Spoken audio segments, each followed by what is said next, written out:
او شاعر بود و این در غربت او را شاعرتر کرد. غربت او را شعرهای بهتری نوشت. از خاک وطن گوری پدر در دلی من ماند، مادر چو مزاری لب جر در دلی من ماند.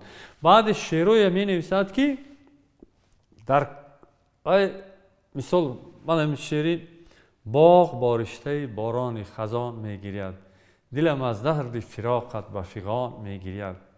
بی تو هم گریه ندارم که تو را گریه کنم، جز همین باغ که در عین زمان میگیرد.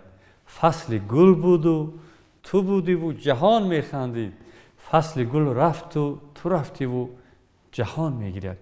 این نمیدونی این برای چی؟ اگر گروه برای پدر درست می‌کنی، برای مادر، برای خواهر، برای دلبر، برای دوست نزدیکت.